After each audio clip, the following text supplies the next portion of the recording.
been coming back, but hey, it's something that you can get on top of the Nar. You can punish him when he is in mini form. Find ourselves top river. Mystique's gonna basically an aspect, no flash.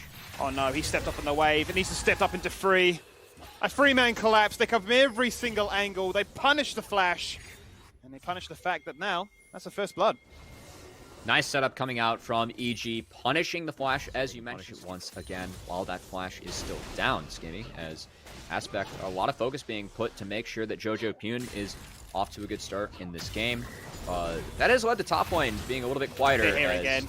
It's this is the worst possible start. This is so unfortunate. Oh! Forced to flash away! Oh? Contracts for him on a die to tower aggro, and Aspect. Oh my days. Unfortunately, This is off to a good start. Unbelievable pressure, right? The fact that he just continues really to come far through mid and say, look, what are you going to do about it? Now the fact is, topside is where the attention goes. Tomio looking for a bit of a gank attempt onto Tony Top. He's level 6 though. As Nah, if he wants to choose to go for the all-in, but realizes that he can continue to be quite aggressive. Here comes Contracts. There's the ultimate. Certainly locked in place. Dead mid-animation. The flash away, and the survival tactics proved to be decisive. A fight takes place mid again! And as the flash came up, it was used again, but he still falls on down. So much farm on their jungler. He has priority in his mid lane. He's trying to shift it over to top. Oh no. Oh, they just have so much CC. It's unbelievable the amount of CC overlap there. Tony Top topped in to that mega form. Plenty of time before that one was going to keep it up in CS with Jojo Pune, right? The fact is that, you know, he's been burning flash, been zoned away from many of these waves. Hold that full for 2 seconds, though, as a gank attempt takes place into Contracts, looking for him, miss flashing forward the passive, one auto will do it, Ignite ticks, and Ignite takes him down. Herald was there, and it's a 1v4 as Silas. I mean, you're strong, you've stolen the Alistar ult, you are quite tanky, but I don't know if you want to make that 1v4 angle a possibility. Now you can look for a turret dive. This is definitely on. Out it goes. One auto would have done it, but he zones himself away again. An Aspect continues to the best of his abilities. That said, Tony Top, Rojo rotating. Did the young jungler overstay? Gotta be careful, he's got double buff right now, so they don't want to try and sacrifice that if possible. Out goes the combo. Jojo Pune looking to try and dash away from that one. Holds his flash. Putting him attention onto Surty now, caught between enemy lines. And he gets switched upon ASAP and punished quite convincingly too. Surty a bit of an push Shoryu back, will zone him away. Hold that full for 2 seconds now, because it is Surty gets collapsed upon again. The patience pays off. We said that he's weak. You can see he burned flash to make that play, but well worth it. Taking down the Jace once again. Getting Silas is looking to do. Here you go. There's the bread and butter combo. Steals the shockwave. Goes to the Everfrost. Locks you in place. Underneath your tower. You can use your ultimate, but we've got one better. Contract Herald first and foremost. You lost a member in the action. Then you've summoned it. There is no wave. There is no ability for it even to crash. So all that investment to that strong objective has just paid off for pretty much nothing now. And you find yourself in a situation where you're all running top, you flip the map, you put Jace down bot side, giving him a little bit of a chance to try and free farm and become relevant. You know, there's the first item for himself, but you need to try and do something here. Now trying to catch out one people in particular. Mistakes though, he is the Smurf in this game, everywhere and nowhere at once. He does it all.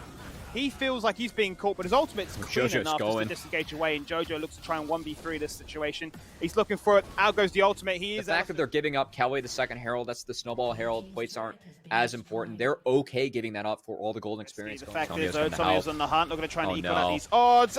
They steal the damage. He jumps in. He gets the shield. He's living to tell the tale. Please, Surty, you can do it. He's hoping. Wait, Mist is coming. Out comes Mist. Flash pole combo. Looking to try and take down one. Mystique's zoning away. Out goes to stop with buying more time. He gets a reset in the corner. Tries to jump to a minion. Just gets outranged. Mystique jumps in and goes, hang on a minute. You've baited me into my first step of this game. How dare you? And Tony Top on the flank. He is mega. This is a huge sharp angle if I've ever seen one right now. Mini skirmishes between left and right side of the screen. Carnage between the two of them. Aspect gets one, but he'll fall on down. And Evil Genius Academy will finally find some success in rotating and getting kills, but it's more so Prodigies now able to punish. It looks messy. Shoryu's going to clean this one up. Oh my, Gale Force going down. It's just all over the show right now, mate. It's really a case of who can show up to the fight quicker, who can pick up the killing blows. Just shuts everything down, all the positive from that play, and also this Mountain Dragon going over. See, we talked about how it's a low damage by just a smidgen. He can burn that. Try and make a play happen. It's Tomio going for a play himself. Certainly is. Oh, the flash feather storm goes for the 1v1, takes him down with ease. It looks so clean.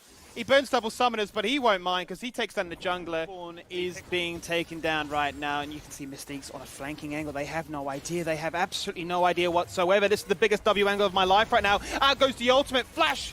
Headbutt him away. Lock up two. Encore comes out. Try and buy some disengage. There's the shockwave, but he dies before it can even be used.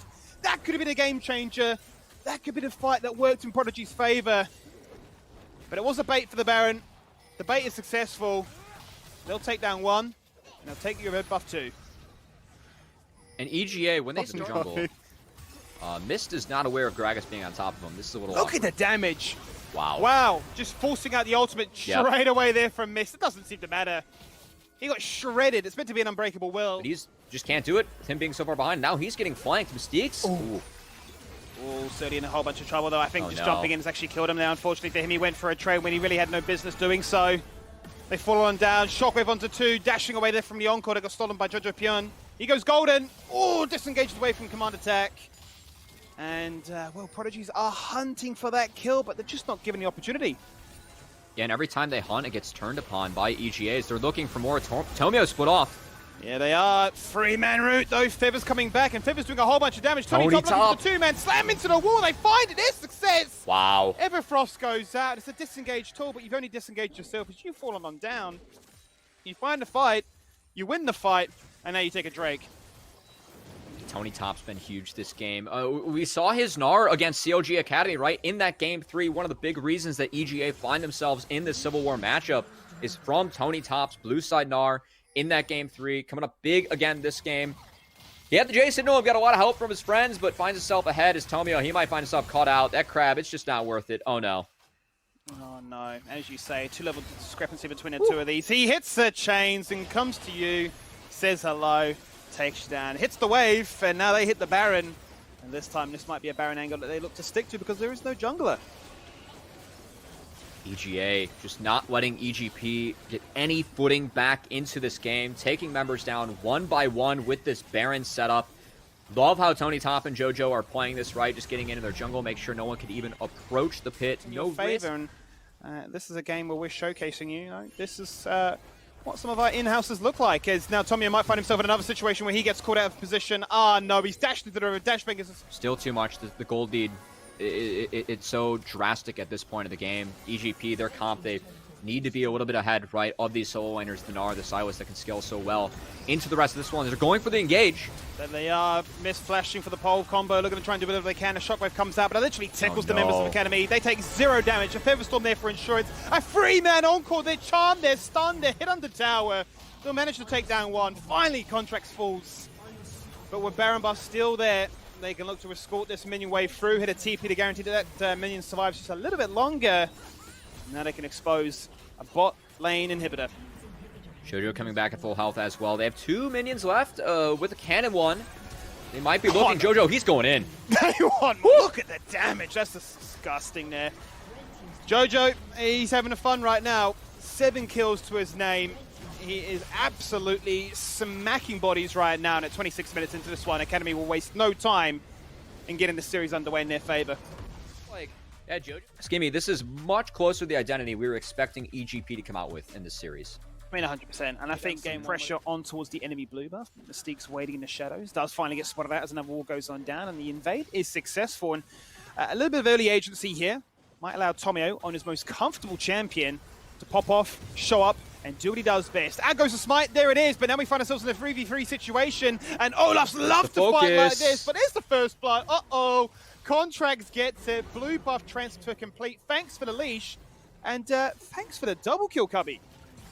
Oh no, as Contracts, he starts on the Wolf Camp, right? He realizes they're looking to try and now see what Contracts can achieve. He has no ghost. He has the charge, and he'll pack a ton of damage with this one. He might just look to try and steal this one away, but no, Tony Top gets the killing blow. An assist, a bounty. Like a book, Mystique's walking up here trying to find him on the Wolf Camp. He might be in trouble again. He has so much trouble right now because the fact is there's no mid lane priority. A TP's going to come on through from Aspects, but now he might be caught in trouble as a result. He might be forced to burn his flash. He might have just griefed as a result. Dan goes to trap, flashes away to the safety of his mid lane turret. In the jungle and in the river, that's where the fight begins. Tomio invades. Deja vu. Blue buff is a bait. No. He dies again, and it is just absolute carnage on the map right now. Prodigies lead the line. Jungler and top laner popping off, and Tony Top with a double buff. This part of the map just doesn't belong to you anymore. Against more resistance from the sister team in EGA, just hasn't been able to replicate the same success. Unable to find it this time. Out goes the Realm Warp, looking to try and jump into the back line, making sure that there's no opportunity for you to disengage whatsoever. He might fall on down! Oh no! He got stunned before Aspect fell on down. And that's when Jin hits that 3-4 item spike, I know that last season was different as the fight breaks out over Herald. So it does break out. The face check goes out here from Academy, looking to try and do whatever they can. First and foremost, it's Mystics that's going to fall on down. Aspect with the Chaos Storm doing whatever he can to try and make that fight that they win. So 2 for 1 so far as well. Tony Top can literally jump into the back line with Dominus active and burn you all on down. Immolation or EGA, they want to run it back. They figure that Surdy's probably walking back to the top lane. Here we go. Here we go indeed. There goes the charge to start things off with. Where's the ultimate? Where's it going to come on through? Mist is looking to try and zone as much as possible. The curtain call uninterrupted, popping up with guaranteed shots. It's a double kill again for the Hecarim. He is absolutely unstoppable. The wave will crash, the Herald will hit, and the kills will... We haven't, like, their side of the bracket, we said it coming on in, and it was a little bit weaker, and it feels like EGA kind of exploiting that as more plays coming through. Can Aspect stay alive? He's looking to try and stay alive. Pops that flash first and foremost with the aspect of Mist there to protect him. He'll take the killing shot as the final shot goes from that curtain call, and it won't be enough to save him. He's able to try and juke away, but Contrax is on the hunt right now, flanking from the charge, buying extra time for Mystics. Out comes the Pulverize. He might just KS it, but JoJo's there to secure on this tournament by marching into the winners finals with a win here. Tell me I was going to go down. It's going to fall on down. Goes for the smite, but you can't smite for life back on those. Shiro being able to clean up on the backside, but look oh my god, that's a fast horse. That is crazy right now. You charge away from that, but I've still got an ultimate, and you just can't run away from it. To have a snowball on how you can capitalize on that, right? How to make good use of it. As Prodigy's look to try and make a play on mid lane, try to take out JoJo, but the disengage is just far too strong. Tomio might just die to the turret hit. Triumph procs, but that rune is not enough. Baron coming out for EGA. Certainly is. As Rice spawns first, he can TP onto a Baron ward, guaranteed that this Baron is up at 20 minutes and gets taken at 20 minutes. No Baron dance here today. You know, if they take the dragon, right? Like, they don't even need to at this point. They just need to march down mid and find a kill. As Tomio, he might have overstayed his welcome. Out goes the Everfrost, but Ragnarok is clutch in that regard. Also cancelling out now an ultimate too. Looking to try and do whatever they can with Aspect on the hump, but just not enough damage to try and turn things around. Contracts can literally go for a 1v3 right now with JoJo good team, you know, like EGP. I think it's definitely going to, you know, give whatever team makes it out of the losers bracket a little bit more to think about as they go into that match on Wednesday.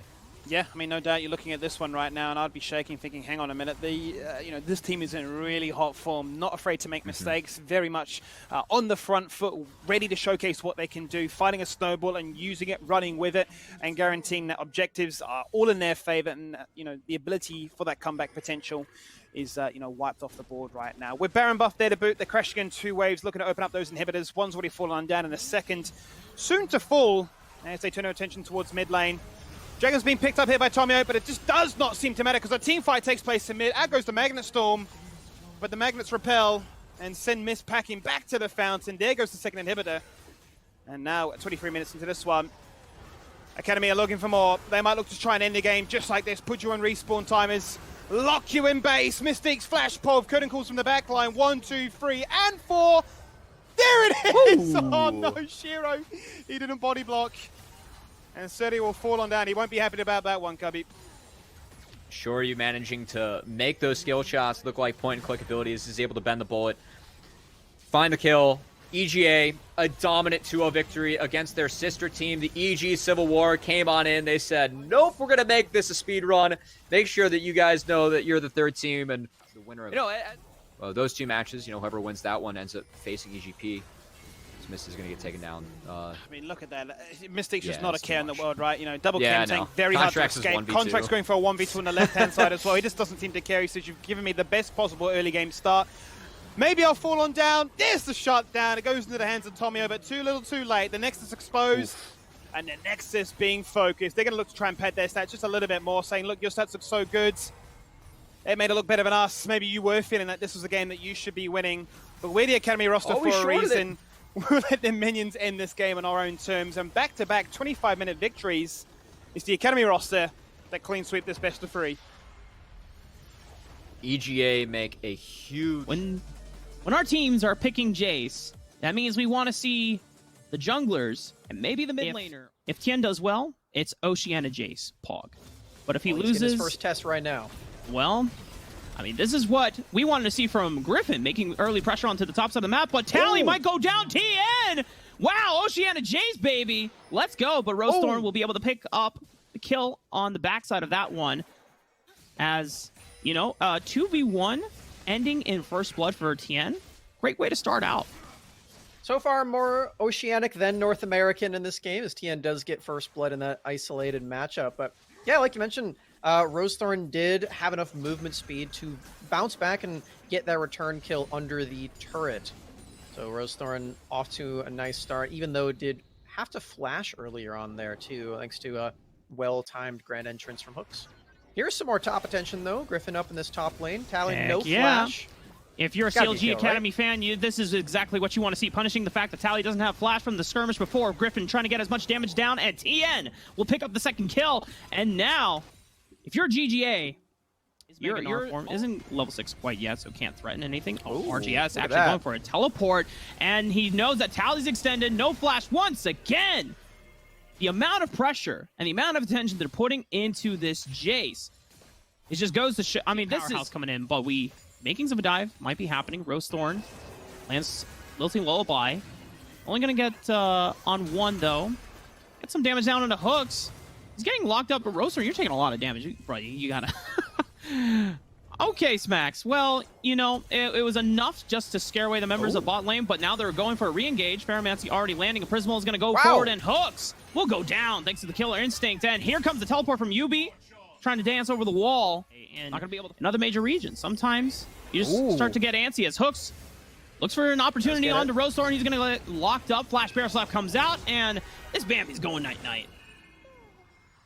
Teleport down from TN2. That's when you know for Golden Guardians that they need to back away. That's the big boss on the Rift. Run! Chime. Oh! Hooks with the 200 IQ read is able to find Chime, and he's got nowhere else to run. No flash. No other ways of being able to run it back home. TN trying to be gifted a kill here, but he can't make it over the wall, so it looks like Griffin should be able to pick up this one. Meanwhile, all this time being spent on... Wait a minute! All this time spent on the Chime allowed Prismal to get a Looking at the top lane, though. Seeing both solo lanes for CLGA trying to defend this turret. Yeah, TN is lurking in the wings. He's, oh, well... Okay. Yeah.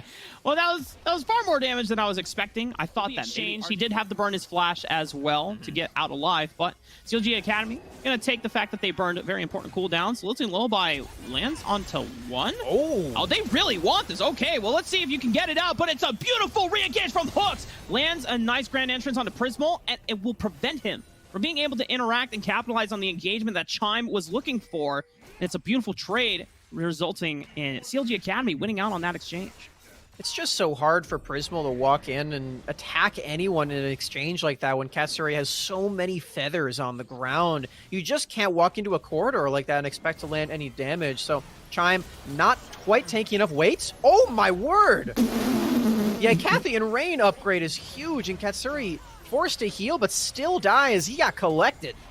This man, as you said, has collected. Mininar is back, and Tally does not feel as useful for this. And I believe this is a wise decision from Golden Guardians Academy. You no longer have the strength and numbers to be able to actually fight for this dragon. But if Rose Thorn can just walk up and down smash and take this dragon under Griffin's nose, maybe it's possible. It was close, but Chime coming over the wall. Beautiful Emperor's Divide, the Shuriba shuffle from Yumbi. He's going to go down for this efforts, though. And now CLG Academy, can they turn things around? It's still a 3-on-4. Prismal still alive. This is the beast. The number he is looking for is going to be on Katsuri. And can he win the 1v1 against Prismal? Is this the pentakill for Prismal? Golden Guardians Academy off the back of the dragon look to put themselves in the driver's seat of the game. Bot lane greater than top Golden Guardians Academy's side.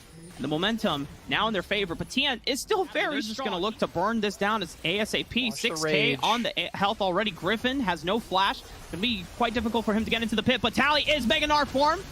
Not quite yet, actually, but Chime!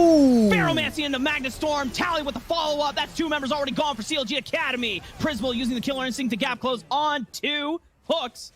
It's a triple for Prismal. He's now double digits in kills, and this is an easy Baron to clean up for Golden Guardians. Rest of CLGA slinking away. They don't want to give Prismal 2 pentakills in 2 minutes. This is assuredly going to be the Baron for GGA. TN and RJS want none of that. And again, we're seeing... and being able to work against the CLGA Academy, but because the rest of Golden Guardians Academy draft have so much utility packed into the champions that they've picked up here, they're able to work around it, and there's just like, you know what?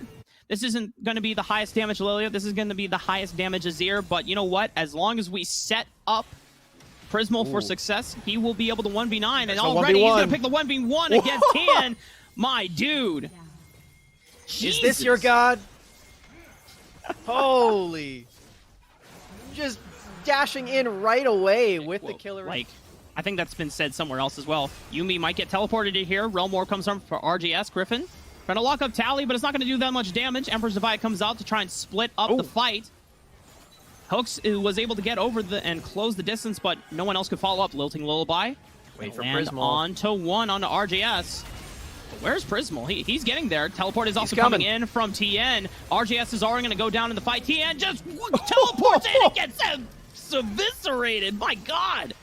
Golden Guardians Academy now looking to run down the rest of the members of CLG Academy, whereas Prismal says, hey guys, you got that right. I'm going to go push in the base.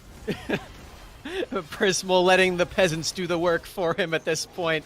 And I think he got an assist finally in that last kill while GGA wipes out. No, he doesn't have any assists.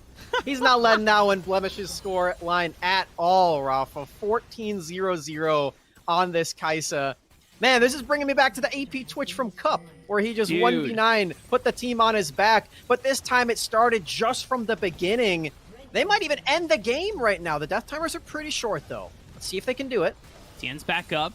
He's going to be able to accelerate Shock Blast the last minion wave, so Prismal's not going to be able to finish the game, but it will be able to wreck the rest of the base. Bottom inhibitor turret, as well as the inhibitor, will fall. Golden Guardians now have 2 open lanes to be able to work with. Siege minions will come out, and Hooks not stopping. Always looking for an opportunity. Love the optimism from CLG Academy. They got to be able to find options, but Tally will be able to find one on the Griffin after using the Stride Breaker, but Chime is not quite in range to be able to look for the engage. Oh, but it's a beautiful track to repel. Hooks was looking for something, and Prismal finds an avenue once again to assassinate the backline. It's already gone. CLG Academy tried to look for another opportunity to get back in the game, but it is all but fruitless. And Golden Guardians Academy will be able to walk down the rest of these minions and take us to a game 2.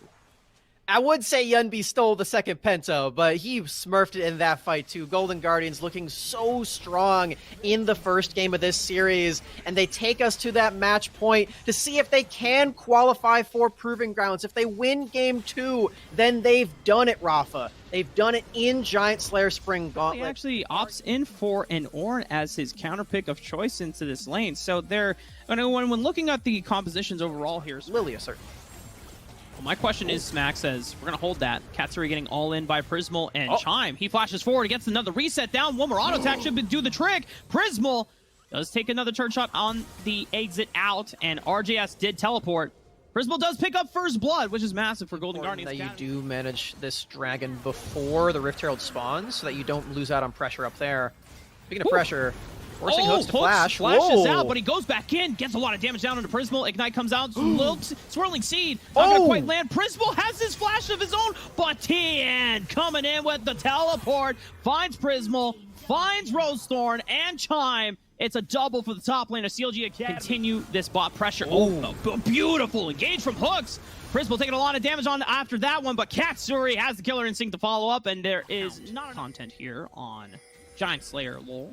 On twitch.tv/academy. Realm Warp is coming in. Tian gonna pop the World Ender. This is the first Dark Blade sweet spot, and Yunbi is actually taking a lot of damage. Beautiful engage from Hooks once again.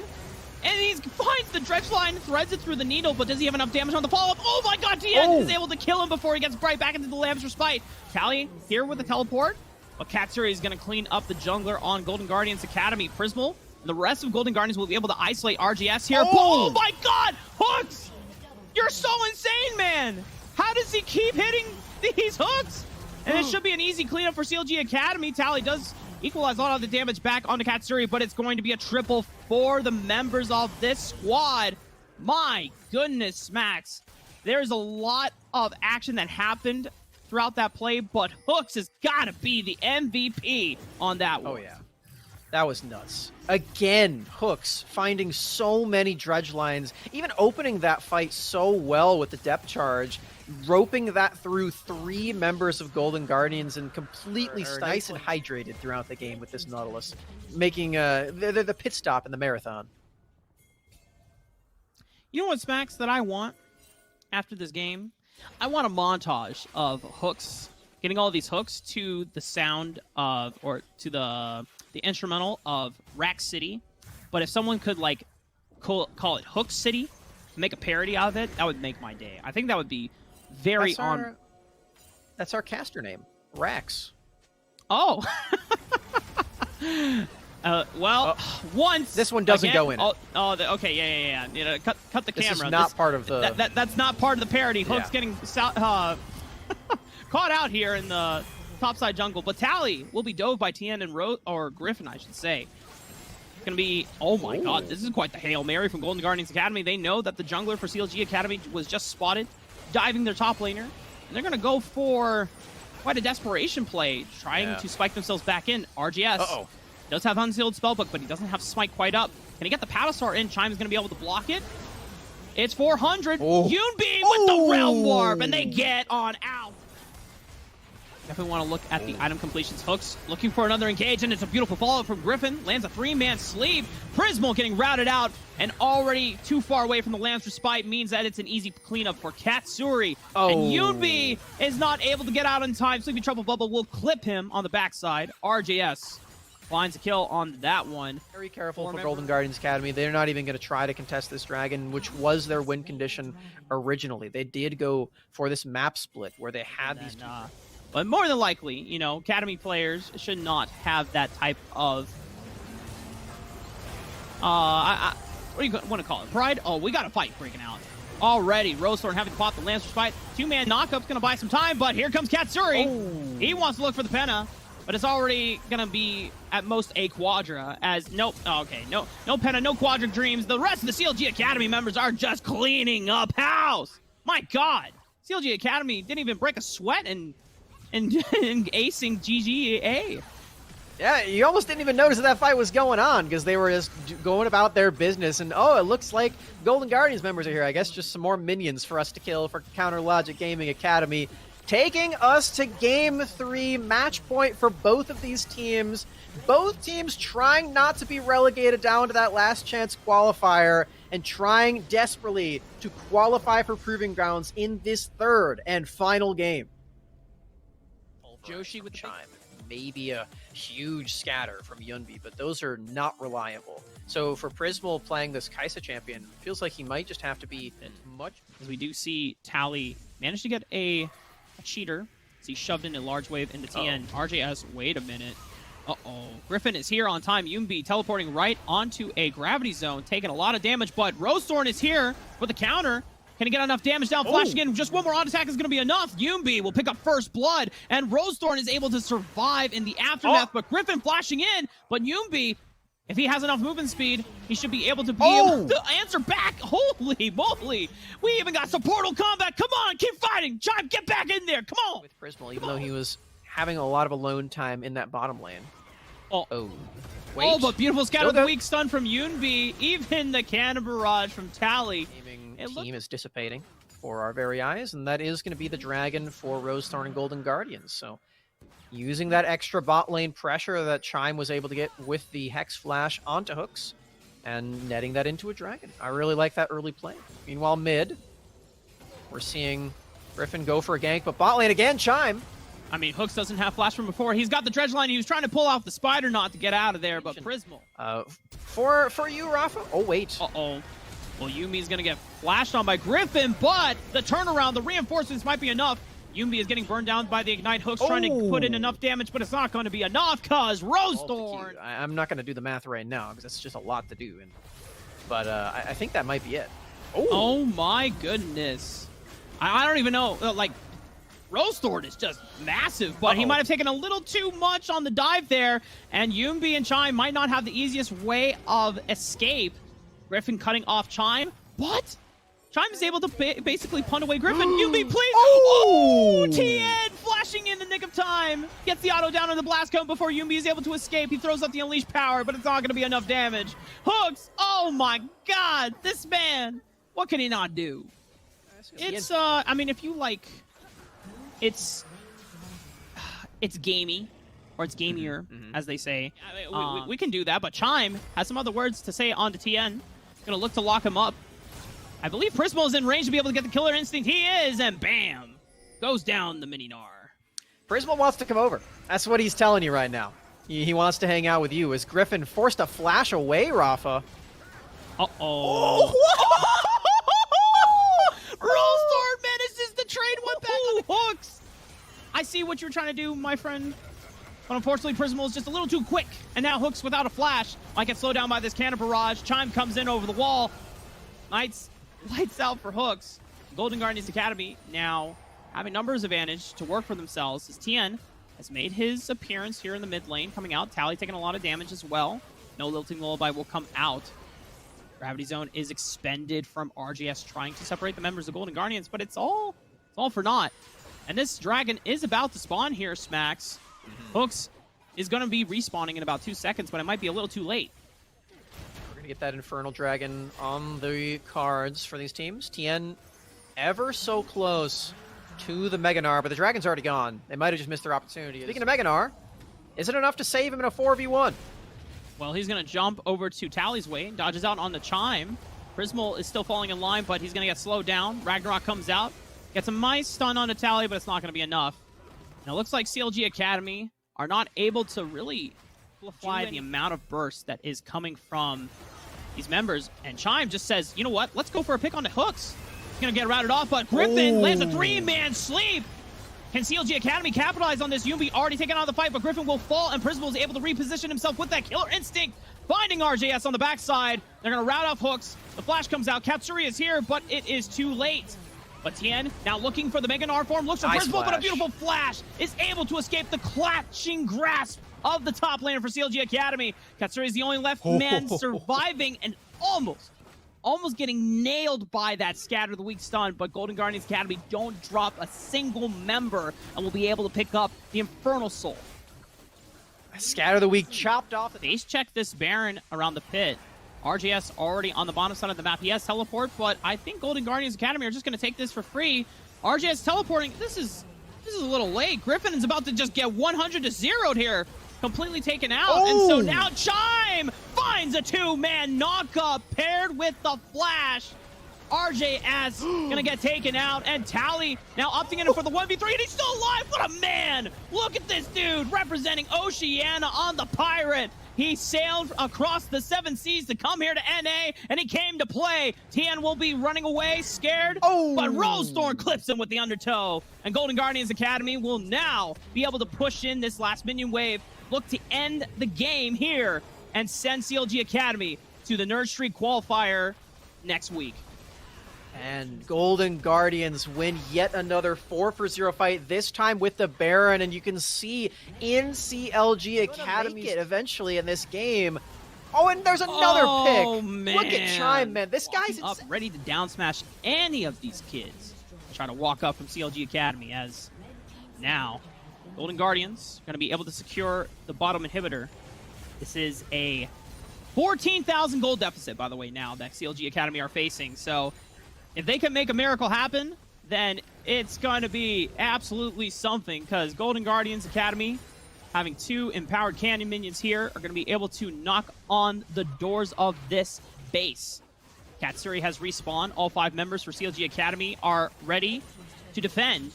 And the extra range from the rapid fire does give Katsuri an opportunity to take down some of these cannon minions. Golden Guardians still pushing, taking down 1 Nexus turret. Tien trying to fire back, already losing about half of his HP here. Griffin comes in for the flash. It is on to Prismal, but where's the follow-up? Tien's not even Mega-Gnar form. Prismal's able to deal with Bambi just in time. Sends him to the graveyard. He's going to pick up the Gnar kill as well. Prismal now looking to run down any other members, but it's Yunbi who picks up the slack, finding a double. And Golden Guardians Academy, with this win over CLG Academy, will be punching their tickets to the Proving Grounds tournament in April. They qualify for the tournament. And welcome back to the Giant Slayer Spring Gauntlet. I'm here with the victorious Prismal of Golden Guardians Academy as they defeat CLGA Academy 2-1. And, you know, it seemed like in all the games you were a major factor. Talk me through this series for qualifying for Proving Grounds. Well, I definitely think I overperformed, but I had a really bad performance in the second game. So it was 50-50 for me, but I'm happy with how I played overall for sure. Hey, man. So you've been on the grind in this amateur circuit for a long time, both amateur and academy. I first met you back in the 2017 scouting grounds, way back when, and you've been grinding since then. Tell people that don't know your journey what it's been like over the last 3 to 4 years. Well, this is my third year playing academy. I first went to scouting grounds, I believe, in 2018. And since then, I've just been grinding a lot, trying to get into the LCS and improving however I can, playing as many games as I can. And I feel like right now I'm doing pretty well, showcasing what I can do. And I just want to keep grinding and keep getting better. So when you look at our tournament here with Giant Slayer, and a lot of us have talked about it, it feels like the AD carry role is stacked. How do you feel about both AD carry in the meta and the current crop of academy and amateur AD carry talent? Well, I think that AD carry right now, there's a lot of, I guess, what's the word I'm looking for? Like agency to carry within the game, because right now, whichever bot lane gets ahead kind of steamrolls the game. And I think that it's a really good opportunity for good AD carries to showcase how good they are and their knowledge of bot lanes. I haven't really been too impressed with the people that I've been playing against. I feel like they don't really utilize their champions that well or their knowledge of laning that well. But I think overall, the mechanical like skill ceiling has increased since I've played maybe 2 years ago. But I still think that there's a lot more growth that needs to happen from the AD carries that I've played against so far. For sure. Absolutely. And I think that is something that I hope that all young players or guys on the come up are realizing, like, yeah, we've got a ways to go when we look at other regions and their mechanical prowess and what they're working on now. Specifically for you at Golden Guardians, what are you guys working on as a team, and how has that helped you improve recently? Well, for us, we have a very new mid jungle, and we came into the split just completely brand new to competitive for a lot of us. And so it's mostly been about learning the basics and kind of getting on the same page as a team. And I think our coach has done a good job of getting us prepared for these kinds of matches. And we played in Challengers Uprising, got to play a lot of competitive games. And for us, it's just been about grinding the games out and kind of learning what we can along the way. And I feel like we've done a pretty good job of showcasing how far we've come since that time. Right. So you've done it kind of sounds like because you've done multiple laps here with academy and amateur in your career, you're kind of playing this veteran role and kind of leading the ropes here. What is that role like for you now compared to how you were when you started? It's been really weird for me because now I wouldn't consider myself a veteran, although I have been around for a while, but I kind of see the same issues that our rookies are running into that I ran into when I first started playing competitive. And so I kind of have this knowledge of how I would want the situations to be handled because I've been there before. And I feel like it's been helpful to kind of, when we run into problems, I feel like I have a better understanding of what I can do better to help them grow. And that's always a good feeling for me. You're going up against Wildcard Gaming here in the loser bracket finals. They have a highly rated AD carrying team. Luke, we've seen him hard carry games. We've seen him not be able to do so, but more times than not, hard carry him. Have you had the chance to look at Wildcard and appropriately scout what that bot lane matchup is going to be like? Yeah, I think for me, that guy cannot lane like at all. So they're going to lose very hard. But I'm not trying to BM or anything. I think that they are good players and they're learning. But bot lane will be pretty similar to how it went today when we play against them. Well, there we go. That's what I'm looking for. I'm looking for those types of answers, that type of confidence, brother. Hey, man, congratulations on your success, qualifying for Proving Grounds, and I wish you the best of luck. Obviously, you've been at it for a long time. I hope you get your shot. Thanks so much. Have a good day. You too, brother. All right. So Golden Guardians Academy taking care of business against CLG Academy, knocking them out of the tournament. And more importantly, Golden Guardians Academy securing their spot into Proving Grounds, Josie. Yeah, they did. And I thought it was interesting that Prismal was talking about how important it was that you take your laning advantage as a bot laner and snowball the rest of the game, because that's kind of what it's been feeling like for a lot of these games. But before we get too ahead of ourselves, congratulations to you guys. It's going to be great to see how well you guys can perform in Proving Grounds, and we'll see if CLG will have an opportunity to make it in the last chance qualifier, which will be coming up fairly soon. Yeah, I mean, CLG Academy put up a good fight, but you called it maybe a little bit off, like 30 seconds off. It was going to be around that 10-minute mark where the first big fight was going to happen, and that basically dictated the game and basically the series. Yeah, it really did. And I think it was remarkable how close that prediction was, right? Only 30 seconds off as we see these guys go for this big fight towards the bottom side of the map. We're going to get the replay up on your screen in just a moment. But it is the kind of thing that we've been seeing this entire series, right? Both Golden Guardians and CLG decided that that's how they're going to try and determine how the game is won. And it's definitely a game where Olaf tends to be better than characters like Lilia at this point. Around 10-minute mark before you have a full item often completed, it's going to be a lot. Excuse me, this is in the top half of the map. But again, Olaf still very strong, and you got to give a shout out to Smax, right? He has the Vern barrier on Yunbi at this point, and he takes a lot of magic damage during this entire thing. But he's got so much efficient stats, and he's got it on such a budget price that he's able to stay alive throughout that entire thing. They find themselves a couple of kills. Olaf gets 2 more, and all the other trades that were relatively even in this game suddenly blow open the game for Golden Guardians. And around the 10-minute mark, they find an advantage, and then they kind of carry it through the rest of the game. Yeah, again, you were saying it's about snowballing through the bot lane. Well, Olaf is just about snowballing in general. You don't want to be equal with an Olaf. If you are the Olaf going into that 15, 20-minute mark, you want to be ahead. You want to be able to just run on in, use Ragnarok, and set up the rest of your team to start rolling through the game, just like Golden Guardians Academy did. They did take it a little bit slower. It felt very controlled to make sure that there weren't going to be mistakes, but they checked off every single box, getting the dragons and then getting control of the Baron to really confuse CLG and kind of put them on the back foot. RJS was like on the bottom side of the map, split pushing, and then try to TP in, and he's just TP'd to death. Wiggly wasn't quite in the right place at the right time at that moment either, and you can see from the replay, Golden Guardians Academy take advantage of it. Yeah, and this is definitely a moment, right, where we see the difference between a team who knows how they want to play around the Baron and a team who isn't sure. RJS isn't here. You see 2 people off on the sides, and this leads you to a very natural burning situation. By the time RJS comes in, there's nothing left to do. CLG is already in a route. They've lost a member, and it kind of comes to one of those things that we often talk about. If you're not going to contest one of these objectives, there's nothing in the rules of League of Legends that say, you have to watch your opponents do these objectives. If you're going to make the decision that you don't want to contest this Baron, don't contest it. You don't need to have any of these people here, because that gives them an opportunity to turn on you, get this big fight that they didn't necessarily have an option to get. And RJS might have been able to get this bottom lane turret and do substantial damage to the inhibitor turret, and maybe even get a little bit more. But because everybody's standing around without having a strong plan, not only are you not getting gold, you're giving your opponents an opportunity to get even more than they bargained for when they pick up this big objective. So I really like what I see from Golden Guardians. They're very confident in their decisions. They know what they're looking to do. And when they find these early leads, they're able to carry them through the rest of the game. So I'm thinking that they're looking a lot better now than they were even just a couple of weeks ago during our Tier 2 tournaments. Right, and even then, their tally was so far ahead on that gangplank. You saw the shield, the lifeline shield pop, and just come up huge there. The longtime legacy man making plays because the team was able to snowball on the sides of the map that needed to do so, gave him time to scale and close out the victory.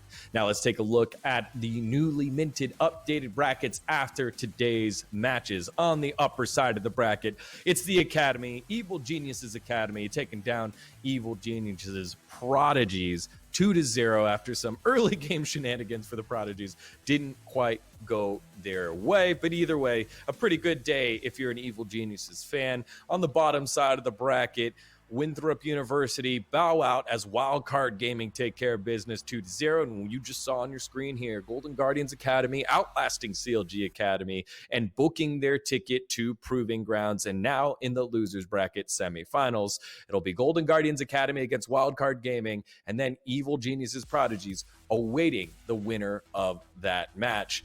This is an exciting one, right? You got 2 amateur team still vying for those top spots to try and get the lion's share of the prize pool here in Wildcard and in Evil Geniuses Prodigies. But you got the Golden Guardians Academy squad that feels like they're doing things the right way. They got it wrong in game number 2, procedurally figuring out, hey, how do we fight this team fight? Should we take this one? Okay, we're kind of like, we were a front to back fighting team composition, and now we're kind of spread all over and then we're dead. But when they get it right, it feels like they're doing the right thing and being very methodical.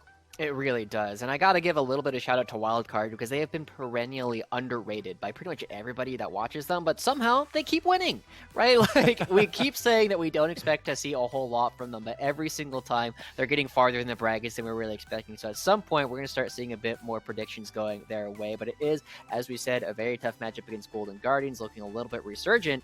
And I think it's going to be a very